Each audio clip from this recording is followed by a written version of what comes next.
ಬೆಳ್ಳುಳ್ಳಿ ಇದೆ, ಬೆಳ್ಳುಳ್ಳಿನ ಕುಟ್ಟಬೇಕು. ಹಂಗೆ ಹಂಗೆ ಬಿಸಿಯಾಗಿದೆ ಆಗಲಿ. ಒಂದು 2 ಸ್ಪೂನ್ ಎಣ್ಣೆ ಬಿಡೋಣ. ಬೆಳ್ಳುಳ್ಳಿನ ಚಚ್ಕೊಂಡಿದ್ದು ಬೆಳ್ಳುಳ್ಳಿ ಹಾಕೋಣ. ರೈಟಾ? ಫ್ರೈ ಮಾಡಿ, ಬೆಳ್ಳುಳ್ಳಿನ ಫ್ರೈ ಮಾಡಿ. Brown colour. ಬ್ರೌನ್ ಸ್ವಲ್ಪ ಕಲರ್ ಬಂದರೆ ಸಾಕು.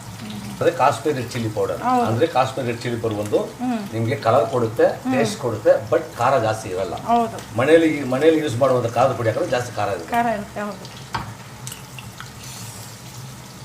ಸರಿನಾ? ರುಚಿಗೆ ಎಷ್ಟು ಬೇಕು ಅಷ್ಟು ಉಪ್ಪು ಹಾಕೋಣ. ರೈಟಾ? ಈಗ ರೈಸ್ ಹಾಕೋಣ. ಇಷ್ಟೇ 3 item, simple. Super. Oh my gosh. Why oh my gosh? Mix ಮಾಡಿ. 3 items. ಸೊಪ್ಪು ಘಮ ಘಮ ಅಷ್ಟೇ. ಹೇಗೆ ಅನಿಸ್ತಾ ಇದೆ? ತುಂಬಾ ಚೆನ್ನಾಗಿದೆ. ಕ್ಯೂರಿಯಸ್ ಆಗಿರೋ ಅಡಿಗೆನ ನಮ್ಗೆ ಹೇಳ್ಕೊಟ್ಟಿದ್ದೀವಿ. ಸಿಂಪಲ್ ಆಗಿ 2 ಮಿನಿಟ್ಸ್ ಅಲ್ಲಿ ಮಾಡಿರೋ ವೆಜ್ ರೈಸ್ ತಿಂದ್ರೆ ಕಳೆದೋಗ್ತೀರಾ.